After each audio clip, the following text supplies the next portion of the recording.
Posed in the minds of many, the radical Dems' plan and strategy to try to destroy Justice Kavanaugh. In this video from June 22nd of last year, Pelosi explains in considerable detail on C-SPAN during her weekly review how to falsely smear somebody.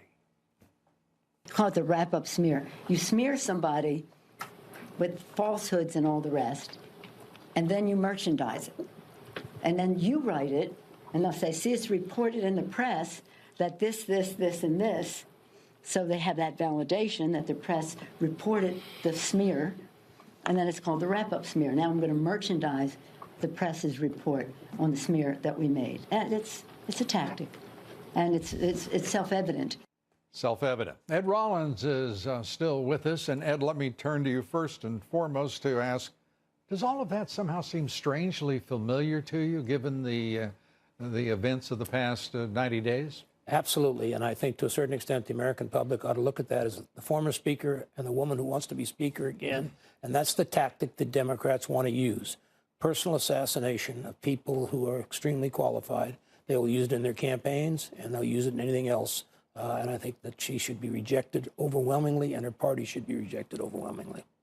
And we're getting, we got about 30 days here less to the midterms. We're going to see how that test goes. I want to go to the event tonight in the East Room at the White House as the president praised this man who went through absolute hell, he and his family, to win confirmation. Here's the president on Justice Kavanaugh. For the last 12 years, Brett was a judge on the D.C. Circuit Court of Appeals, widely regarded as our nation's second highest court. During his tenure, he authored over 300 opinions distinguished by their masterful and impartial reasoning. Known as a judge's judge, he is a fair-minded, unbiased, and even-handed person. He understands that justice must be divorced from the passions of the day, tethered instead to the enduring foundation of our republic, the Constitution. The Constitution, and Justice Kavanaugh pledging to interpret law based on that Constitution and not go beyond it. It was a wonderful evening because this president also acknowledged the role of the Speaker, the Majority Leader, of the Senate, Mitch McConnell. He acknowledged the Chairman of the Senate Judiciary Committee, Chuck Grassley, and he acknowledged, by quoting Susan Collins, the senator's remark, that when passions are most inflamed, that is when fairness is in greatest jeopardy. Ed Rollins, those people played pivotal, singular roles in moving this confirmation for Justice Kavanaugh. Your thoughts first about Mitch McConnell. Well, Mitch McConnell was a stalwart throughout all this. He kept it going forward. He never lost faith. When everybody else was having some serious doubts about it, he had no doubts. He kept saying, I have the votes, kept assuring the White House he had the votes, and he kept his members in line.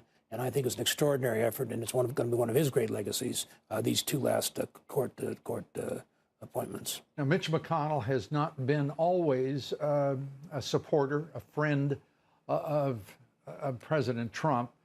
He has pretended to be, I think it's perhaps some would say unfair of me to suggest, a friend, but not stepping out for Trump economics, for his foreign policy, for the man himself.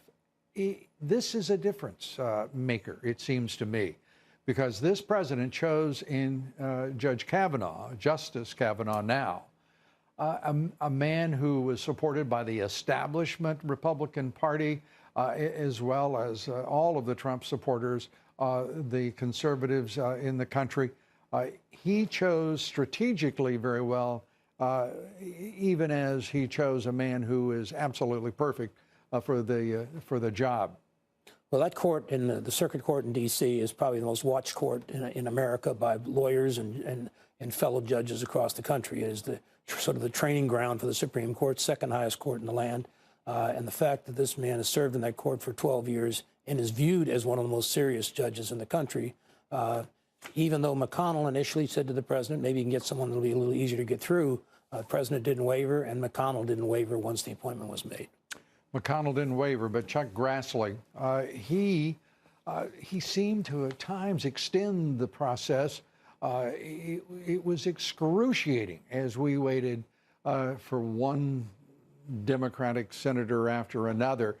These radical Dems on that judiciary, none more, to me, vicious than, well, it's hard to pick the most, but I would have to say the most relentless in her attacks, Maxie Hirono, the senator from Hawaii. Do we have some of the sound of this woman attacking this man viciously and throughout? I'm sorry, I couldn't hear you. Okay, we do not have that. We'll have it here in just a moment. Your thoughts on Senator Hirono? Well, her comment of stand up and shut up, men, I told you everything you ever needed to know. My hope is we never have to watch her again. She's certainly not a player in the Senate.